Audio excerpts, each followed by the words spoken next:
मेरा नाम है आरती और आप देख रहे हैं मेरा चैनल मैथ आरती मैम। तो नंबर सिस्टम की सीरीज का ये पार्ट 13 है। मैं आपको भारी संख्या कराने वाली हूँ जिसे हम इंग्लिश में कंपोजिट्स नंबर कहते हैं। अब मैं आपको इसकी परिभाषा बताऊंगी, फिर एग्जाम्पल क्वेश्चन, देन आपको ट्रिक बताऊंगी। सबसे पहले आपको बताने वाली हूँ परिभाषा। तो चलिए मैं परिभाषा पढ़ती हूँ। जिन संख्याओं के दो, मैंने इसको बॉक्स में इसलिए लिखा था ताकि आपको अच्छे से याद रहे, दो से अधिक यानी कि ज्यादा गुणनखंड, गुणनखंड को इंग्लिश में हम क्या कहते हैं? फैक्टर। फैक्टर का मतलब होता है कि कोई नंबर किसी टेबल में कितनी बार आता है। जैसे एग्जांपल के लिए मैं आपको ये बता देती हूँ कि 4 है वो 2 के पहाड़े में भी आता है, 4 के पहाड़े में भी आता है। ये आना ही फैक्टर यानी कि गुणनखंड होता है। ये 2 और 4 4 के फैक्टर्स हैं यानी कि गुणनखंड है। गुणनखंड समझ में आ गया? अब आगे बढ़ते हैं। मैंने क्या पढ़ा था? जिन संख्याओं के 2 से अधिक गुणनखंड होती हैं वह सभी संख्याएं भाज्य संख्याएं यानी कि हमारी कंपोजिट्स नंबर्स होते हैं। अब मैंने आपको परिभाषा बता दी।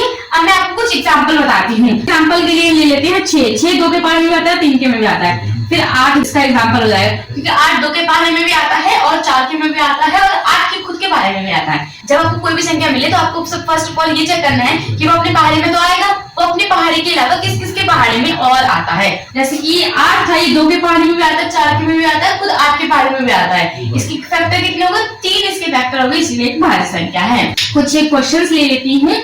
सबसे पहला नंबर है हमारा 28। 28 को आपको चेक करना है कि वो किस किस के टेबल में आता है। 28 एक आपका टेबल्स में बन जाएगा। ये 2 से डिवाइडेबल है तो ये 2 का टेबल्स में अगर आपको आगे पढ़ना है तो 2 7 चौक 28, 4 28 और 14 दूनी 28 और 28 एकम 28, 2 3 4 5 फैक्टर बन गए हैं, इसीलिए एक भाज्य संख्या होगी। अब आपको सेकंड बताना है कि 13 एक भाज्य संख्या है या नहीं। जैसे कि आपको पता है 13 किसी के भी पहाड़े में नहीं आता, केवल अपने पहाड़े में आता है, इसलिए एक भाज्य संख्या नहीं है। 19 का भी आपको पता है यह भाज्य संख्या नहीं होगी क्योंकि ये किसी के टेबल में नहीं आती है, सिर्फ अपने टेबल में आती है। इसको अगर आप डिवाइड करेंगे 2 से तो कितना आएगा? 2 2 16 यानी कि 28 के टेबल में आता है सेकंड नंबर पे। 28 का मतलब 28 दूनी 76 यानी कि एक इसका फैक्टर हो जाएगा 28, एक तो ये 76 हो जाएगा। 2 फैक्टर तो यही हो गए।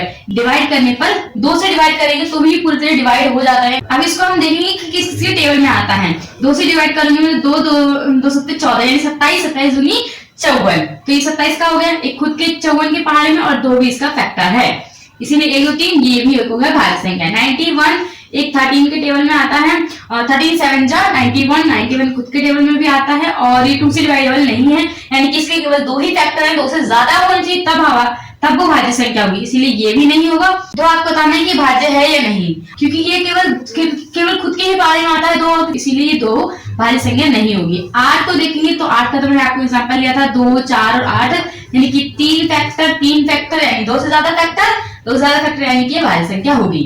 24 का देखेंगे तो 12 कम 12 12 दूनी 24 और 6 चौक 24 4 चौक 24 ये एक भाज्य संख्या है। मैं आपको यहाँ पे एक क्वेश्चन लिखूंगी जिसका आंसर आपको कमेंट बॉक्स में कमेंट करना है। एक 120 लिख दिया है मैंने यहाँ पे। दूसरा क्वेश्चन है आपका 135। 2 क्वेश्चंस का आंसर आपको जिसका भी पता चला कमेंट बॉक्स में कमेंट कर देना। मैं आपको वहां पर बता दूंगी कि आपका आंसर सही है या नहीं है। अगर आपको ये वीडियो पसंद आई हो तो इस वीडियो को लाइक करें, शेयर करें और हमारे YouTube चैनल को सब्सक्राइब करना बिल्कुल भी ना भूलें ताकि इस तरह की और भी अमेजिंग वीडियो की नोटिफिकेशन आप तक आसानी से पहुंचती रहे।